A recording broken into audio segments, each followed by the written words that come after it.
أشهد أن محمدا رسول الله.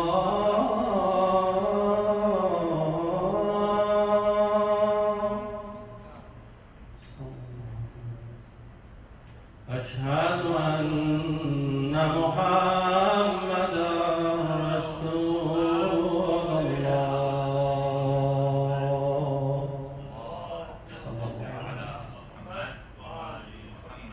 أشهد أن عليا ولي الله.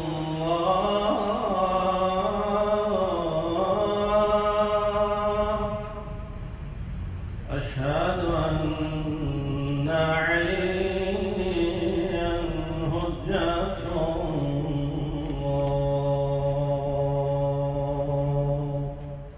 على الأولاد صلى الله. حي على الصلاة.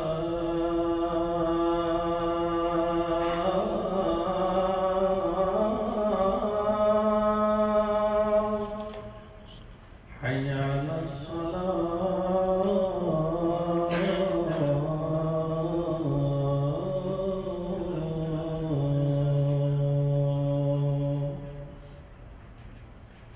حي على الفلاح.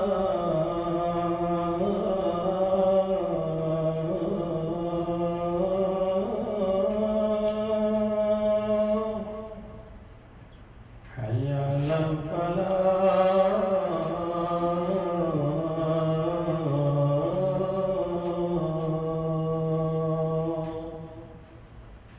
حي على خير العمل. حي على خير العمل. الله أكبر الله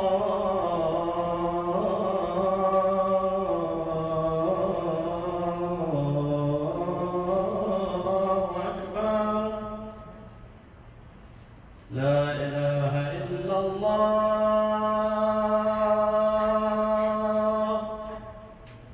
لا إله إلا الله.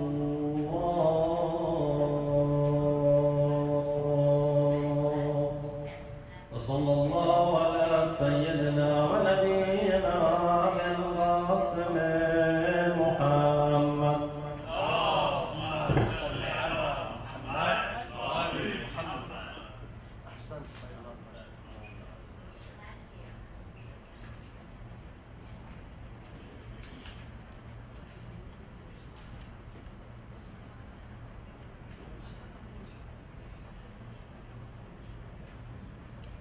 صلوا على محمد وآل محمد.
صلوا على محمد وآل محمد.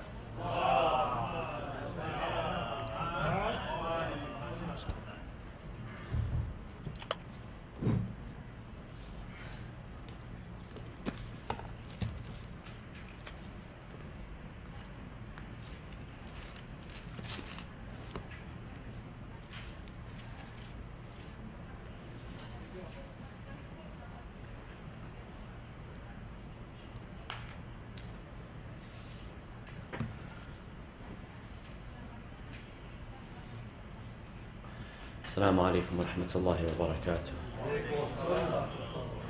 بسم الله الرحمن الرحيم. الحمد لله رب العالمين، نحمده ونسبحه ونقدسه على آلائه ونعمائه، ونشهد أن لا إله إلا الله وحده لا شريك له، إلها واحدا أحدا فردا صمدا حيا قيوما، نؤمن له بالربوبية ونقر له بالعبودية، من يهد الله فهو المهتدي ومن يضلل فلن تجد له وليا مرشدا، ونشهد أن سيدنا محمدا عبده ورسوله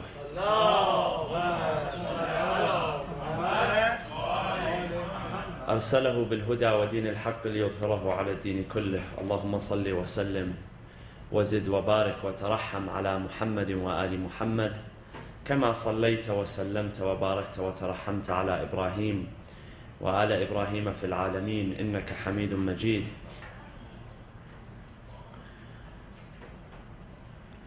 أعوذ بالله من الشيطان الرجيم.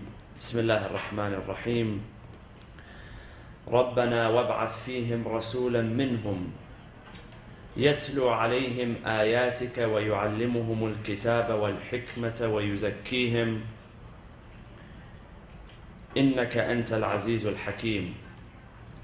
صدق الله العلي العظيم. وصلوا على محمد وآل محمد.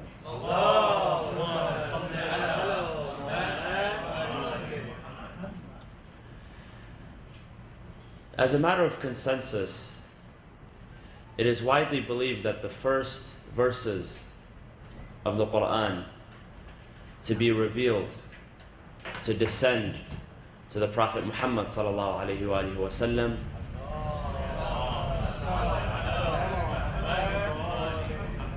were the first verses of Surah Al-Alaq, chapter 96. And as we know that it was a habit of the Prophet, before being revealed as a prophet, that he would visit Ghar Hira, the cave of Hira, in Jabal Nur, the mountain of Nur, in solitude. And that he was a Hanif, he was a monotheist. And so, it was at that time that some of the inward signs of prophethood were revealed. And it was during one of these occasions where Jibreel descended to the Prophet and he revealed the first verses of chapter 96. Iqra. Iqra bismi rabbika alladhi khalaq. Khalaqa al-insana min alaq. Read. Read in the name of your Lord, the one who has created you. The one who has created man from alaq. Alaq is a blood clot. Man's origin, when he begins, he is conceived and develops into a blood clot, and from there gradually develops into a fetus, a child. And the reaction of the Prophet was, when he heard the command, Iqra, read, his reaction was, Ma ana biqari, I am not a reciter. The command was to recite. His reply was, I am not a reciter. Ma ana biqari. And this marked the beginning of what was to be for the next 23 years the revelation of the Holy Quran in its entirety. And what is meant by that is that when the Prophet passed away, there was absolutely no revelation of the Quran which was revealed after that. This does not mean that Jibreel did not descend, but rather that the revelation which was to be put into the Quran had completely ended by the time that the Prophet has passed away. No new revelation had been revealed to be put into the Quran. And for the next 23 years, the Prophet, in different occasions, received the revelation of the Quran. And he received it in different ways. And what we know of the description of the physical state of the Prophet when he received the revelation is something which can be described but not fully comprehended. And even in the narrations, which I will mention, which describe the physical state of the Prophet, it is as if the Prophet was in a state which could not fully be explained. It could not fully be comprehended. And that's why we rely on the narrations of the Prophet himself and of his trustworthy companions. Some things are to be believed based on the truthfulness and the veracity of the person who is narrating the report and nothing else. And that is the case with the Prophet receiving the revelation. Because when the Prophet received the revelation in the beginning, he was on his own. He was by himself. There was nobody to witness the Prophet in the beginning when the first few verses were revealed to him. Then there were other times when the verses were revealed to him that the companions and the family members of the Prophet were there to witness and to describe what took place when he received the revelation. So, for instance, from the reports which describe what the Prophet would feel upon receiving the revelation is the following. The Prophet was asked one time, "O Messenger of Allah, how does the revelation come to you? How do you receive the revelation?" And the Prophet said the following. He said, "Sometimes it comes like the ringing of a bell." It is as if a bell is ringing in his ear. Sometimes it comes like the ringing of the bell. And he says, and that is the hardest upon me. That is when physically it is burdening. He feels the physical tension and the burden. He says, that is the hardest on me. Then it leaves me and I retain what is said. So he hears the ringing of a bell and then it leaves, but what is said out of the revelation, he remembers completely. And sometimes the angel approaches me in human form and speaks to me. And when he leaves, I retain what he has said. So there are different forms of revelation. One sounds, according to the Prophet himself, one sounds like the ringing of a bell. And when it stops, he retains what is said. One comes in the form of an angel. And it is known that when Jibreel used to come to the Prophet to reveal some of the new verses of the Quran, he would come in the form of a gentleman by the name of Dihya al-Kalbi. And when he would enter upon the Prophet had informed his companions that if this man enters into my space, then let us be, leave us alone. For he is revealing to me some of the new verses of the Quran. And then the Prophet, after these encounters, would relay what was left to him and what he would retain to the scribes, and the scribes would record the Quran. Another narration which describes the Prophet in this state says that one day it was extremely cold. The temperature, for those of you who have been to both Mecca and Medina, the temperatures can get very cold, especially in Medina. It's a desert-like climate. And so in the winter it can become very cold. So the narration says that it was very, very cold. But the Prophet was receiving revelation and he began to sweat. His brow was full of sweat. He began to perspire because of the intensity of receiving the revelation. Another one is interesting. It says the following. It says that one day, one of the companions of the Prophet, he says that I was sitting by the Prophet and some of the verses were revealed which concern those who go out and fight for the cause of Allah subhanahu wa ta'ala in jihad. Now the verses which usually speak of jihad, the physical jihad, to go out and fight in battle, almost all of them place an exemption on the disadvantaged or the weak or people who, because of physical limitations, because of frailty, they cannot participate in battle. So there was a man sitting next to the Prophet, there was a man standing next to the Prophet by the name of Abdullah ibn Maktoum. And Abdullah ibn Maktoum was a blind man. And when the verses were revealed, which speak about the struggle and going out, pushing forth and fighting for battle, Abdullah ibn Maktoum, the blind man, he turned to the Prophet and he said, what about the disadvantaged? What about the ones who cannot go out and fight because of physical limitations? So as a response to that, the next portion of the verse was revealed. So one portion of the verse was revealed. There was an objection or a question.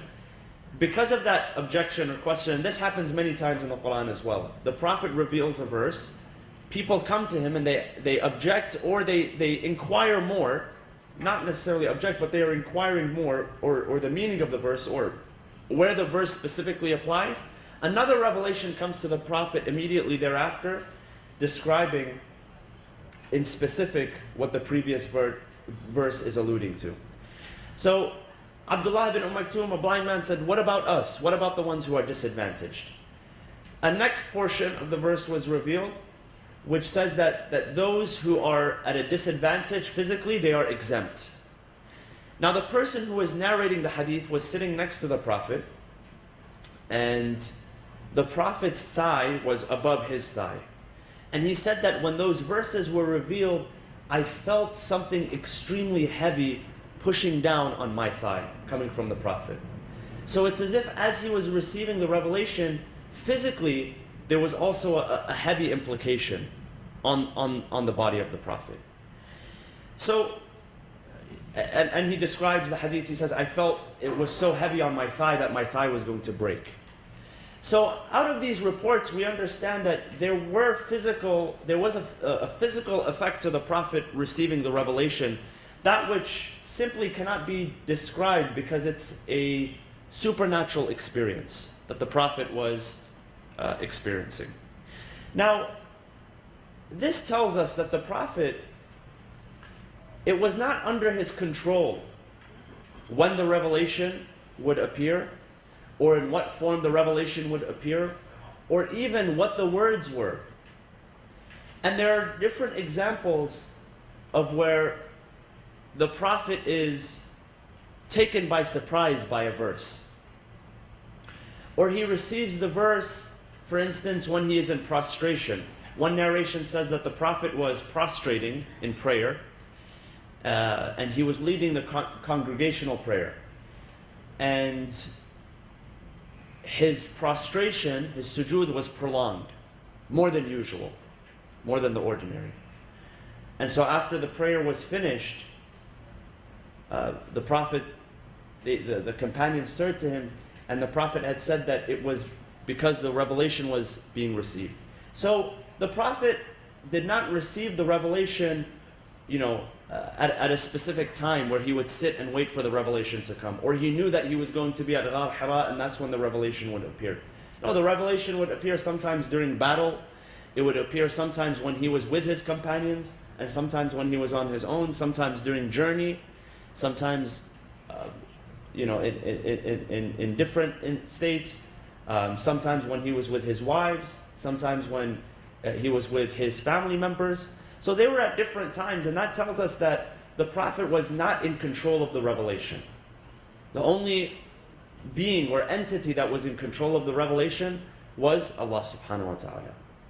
And there are a few examples of this. One example is when the Prophet received the first revelation, and then commentators say that after he received the first few verses of Surah Al-Alaq, اقرأ باسم ربك الذي خلق خلق الإنسان من علق اقرأ وربك الأكرم الذي علم بالقلم علم الإنسان ما لم يعلم. Those are the first 5 verses. Read in the name of your Lord, the one who created man from a blood clot, the one who taught men by the pen, and taught men that which they do not know. Now the Prophet, when he received this revelation, we know what happened. He descended from the mountain, he went to Khadija, he described to her her experience, he was shrouded or wrapped in a cloth, and then after a while the Prophet stopped receiving revelation completely. He didn't receive any revelation. And to him, this was unusual. How could I receive revelation and then it stops completely for a while? And so, because the revelation had stopped for a while, the Prophet he began to not doubt what had happened. Because the Prophet never doubted what had happened. The Prophet knew, he was out of conviction, he understood what had happened. But the Prophet began to wonder when the revelation would continue. And at that point, it is said that the first few verses of Surah Al-Duha were revealed. وَالضُّحَى, Allah subhanahu wa ta'ala swears by Al-Duha, which is the dawn. وَاللَّيْلِ إِذَا سَجَى, and He also swears by the night. مَا وَدَّعَكَ رَبُّكَ وَمَا قَلَى. Your Lord, O Muhammad, sallu ala Muhammad wa ali Muhammad.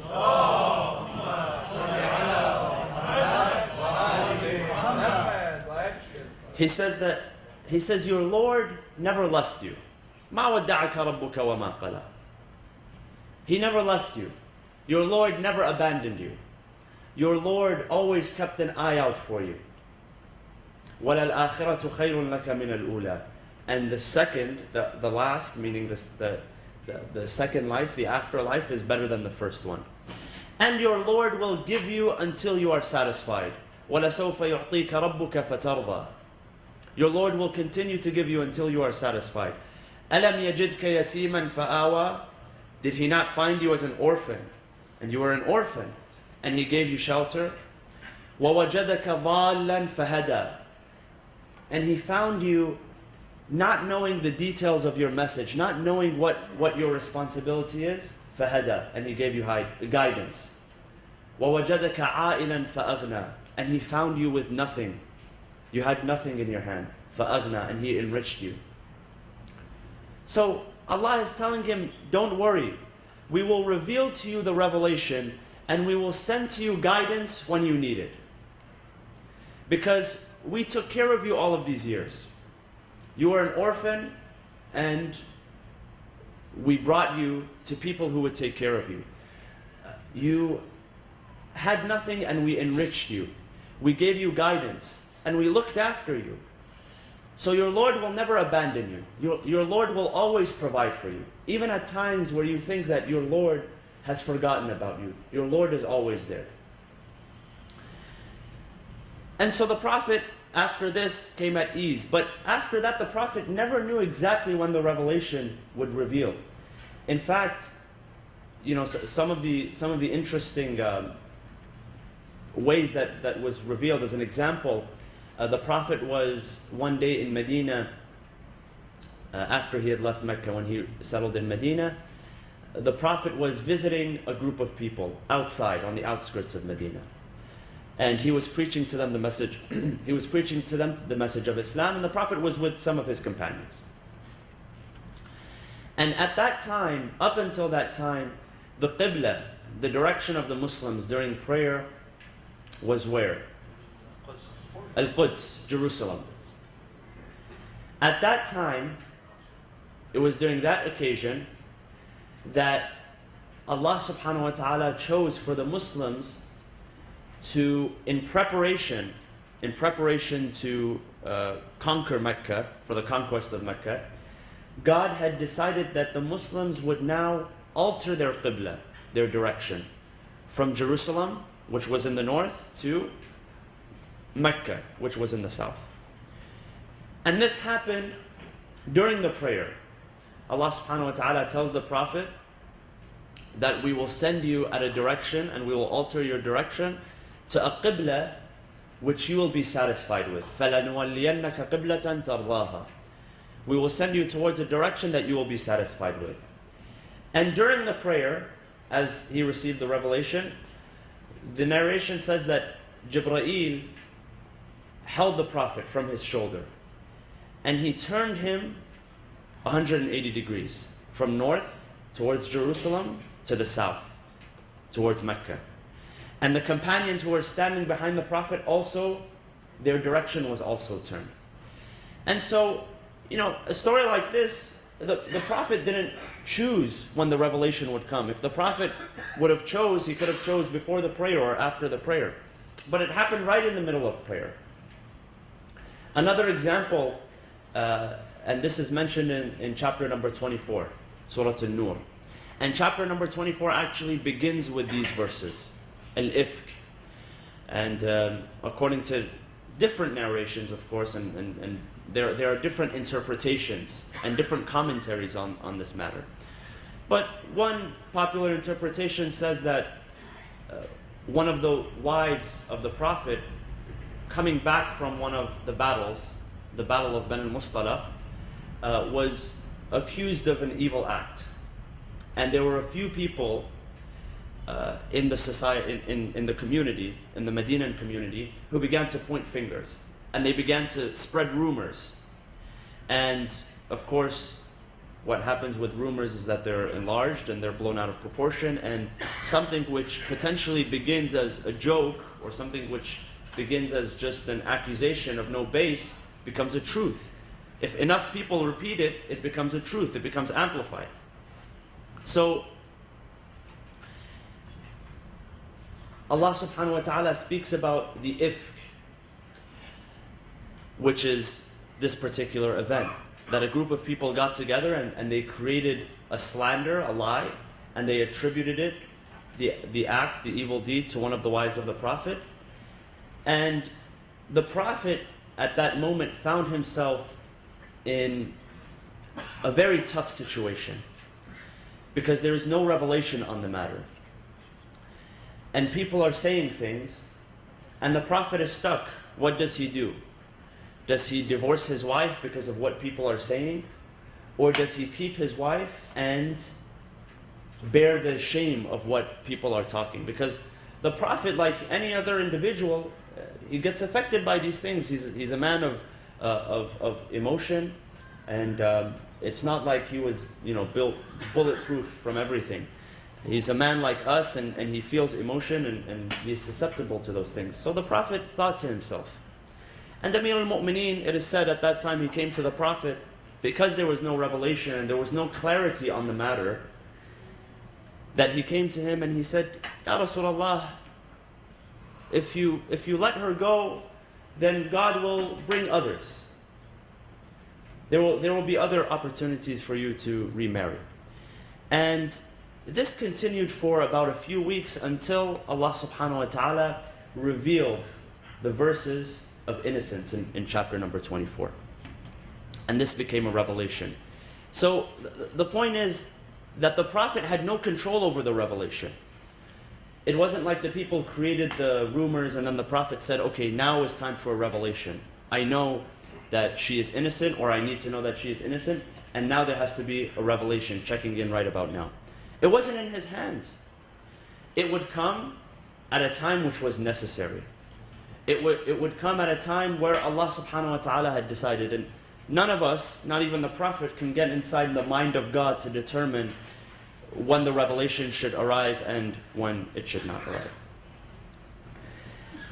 The Prophet not only received the revelation, but the Prophet, his job was to teach the revelation. And if you look at Surah Al-Baqarah, chapter number 2, verse 129, one of the supplications that Ibrahim makes, the Prophet Ibrahim makes, because the Prophet Ibrahim, when he was commissioned with building the Kaaba, when he was commissioned with bringing his family to Mecca, to the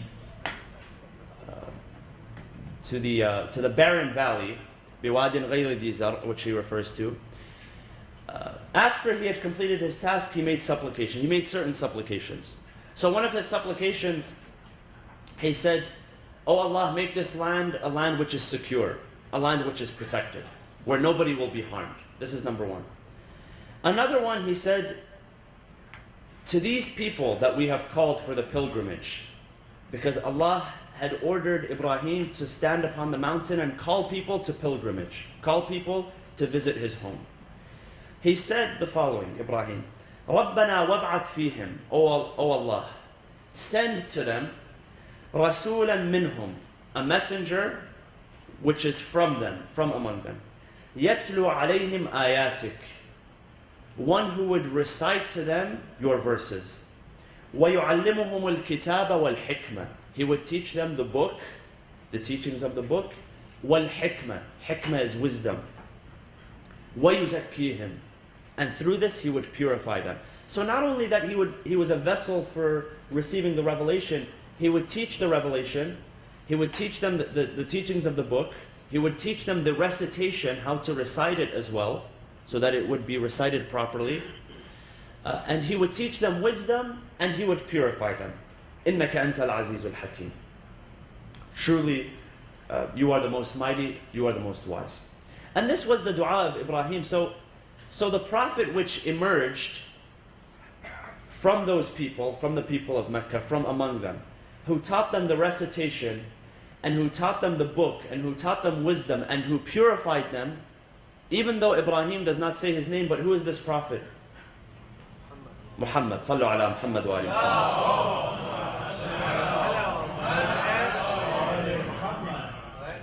So the prophet taught them the recitation, and the prophet encouraged them to teach one another. And the prophet encouraged literacy. In fact, it is said that when the Muslims fought against the non-Muslims in the battle of Badr, the first battle, and the Muslims were victorious in that battle, and they had taken many prisoners of war, one of the things that the prophet did to the prisoners of war from Mecca, he told them that to earn your freedom, each one of you shall teach 10 Muslims who do not know how to read and write, teach them literacy, teach them how to read and write, and you have purchased your freedom. And this is how many of them earned their freedom, by teaching the Muslims how to read and write. So the prophet encouraged literacy, and the prophet encouraged the teaching of the Quran. The prophet even sent people out to different places, to Najran, to Yemen, to different areas, in order to teach people the recitation of the Quran, because he understood the importance of the recitation of the Quran. What is interesting is the narrations that we have in the Tanzeel, in the revelation of the Quran. So people ask the question, what does it mean when Allah subhanahu wa ta'ala says, إِنَّا أَنزَلْنَاهُ فِي لَيْلَةِ الْقَدْرِ, that we have revealed it in Laylatul Qadr, during the night of Qadr? Well, wasn't the Quran revealed over a period of 23 years? How is it that it was revealed in one night? Is it one night, or is it 23 years, or what's the solution? There are a few narrations which answer this question. One of them, and this is narrated, of course, from the Prophet's daughter, Fatima al-Zahra alayhi salam.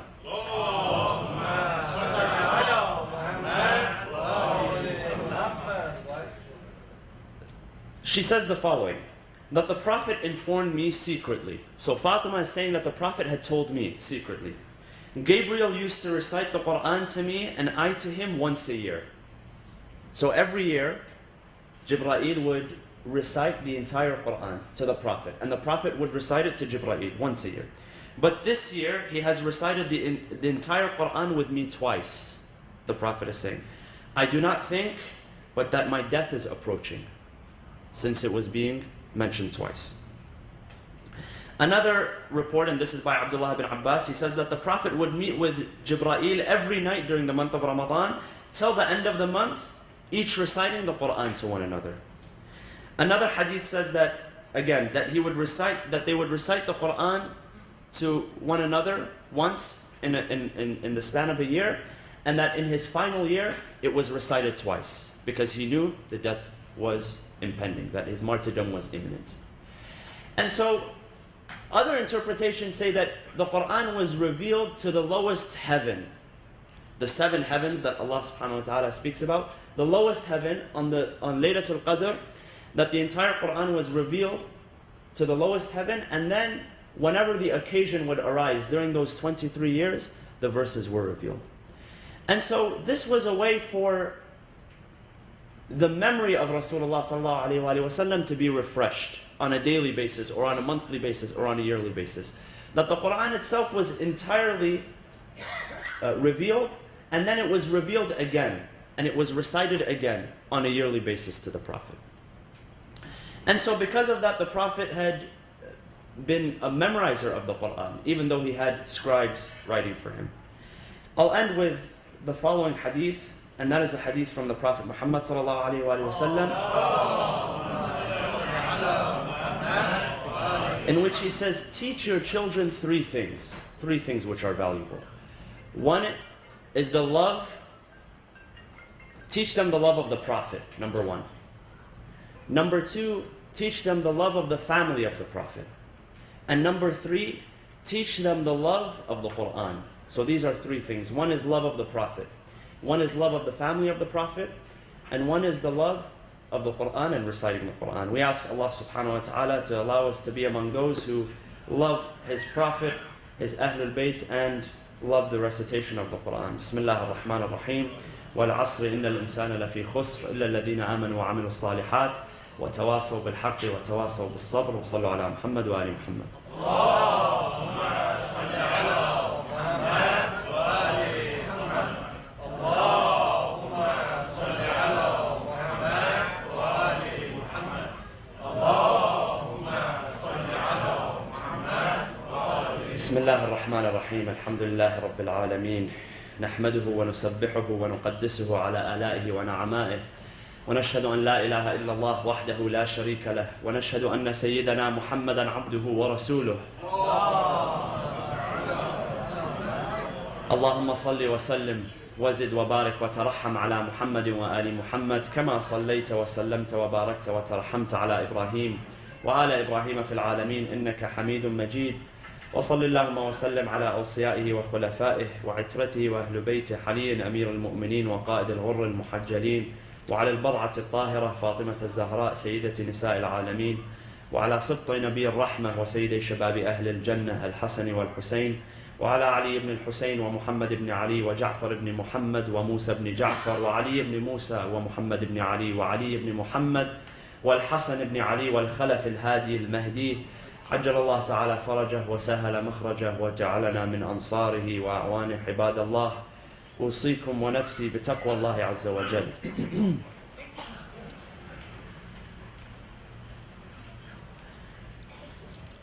I want to share with you a few of the narrations of our ninth Imam, Imam Muhammad al-Jawad alayhi salam, because we are in the days of commemorating his martyrdom. And yesterday I mentioned that he was born in the month of Rajab, and he passed away on the 30th of Dhul Qa'dah. And now we are at the end of the month of Dhul Qa'dah.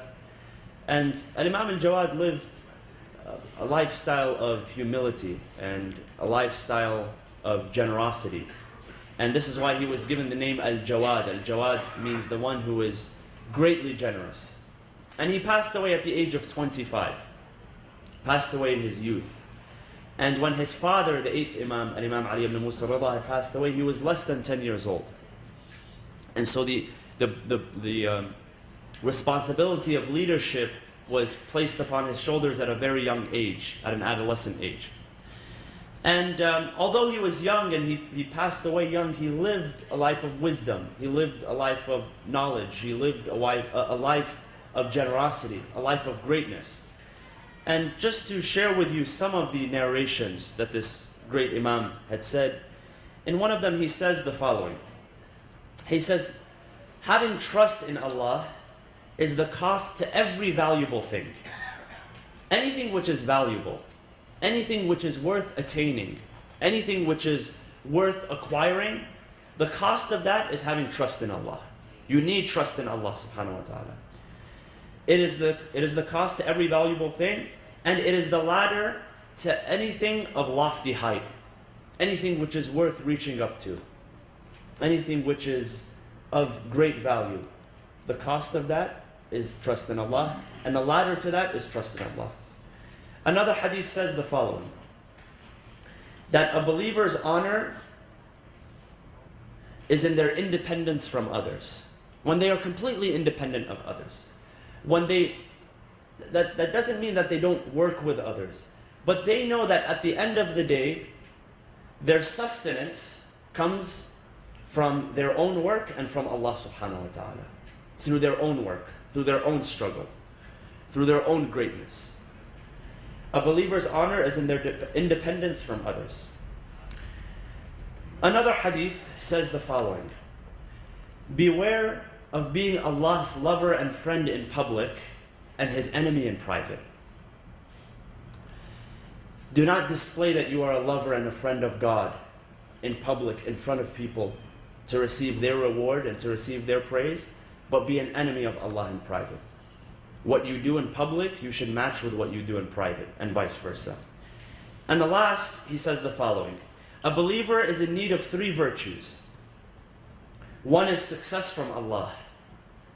He needs success from Allah, guidance from Allah. Number 2, a self-preacher who constantly admonishes him from within. Not an outside preacher, not somebody on the minbar, on the podium. A self-preacher. He needs something which is from within, which will continuously admonish him. And the third is access to advisors who would help him attain guidance. So one is from Allah, one is from within the self, and one is from other people. And this is how a successful person operates. These are 3 virtues that a believer is in need of. We ask Allah subhanahu wa ta'ala to allow us to receive the admonishment of the Imam. Brothers and sisters, let us raise our hands in dua, since today is a very blessed day, the day of Friday, for all of those who are in need of our help, all of those who are in need of our assistance. We have a few people in the community who require our help. They need our assistance, our dua, because they are in the hospital. Others who are ailing, others who have passed away recently in the past couple of weeks. So let us remember all of them and recite the following verse 5 times. أعوذ بالله من الشيطان الرجيم بسم الله الرحمن الرحيم أمن يجيب المضطر إذا دعاه ويكشف السوء أمن يجيب المضطر إذا دعاه ويكشف السوء أمن يجيب المضطر إذا دعاه ويكشف السوء أمن يجيب المضطر إذا دعاه ويكشف السوء أمن يجيب المضطر إذا دعاه ويكشف السوء اللهم اغفر للمؤمنين والمؤمنات والمسلمين والمسلمات الأحياء منهم والأموات تابع بيننا وبينهم بالخيرات إنك مجيب الدعوات إنك قاضي الحاجات إنك على كل شيء قدير برحمتك يا أرحم الراحمين وصلى الله وسلم على سيدنا محمد وعلى أهل بيته الطيبين الطاهرين. اللهم صل على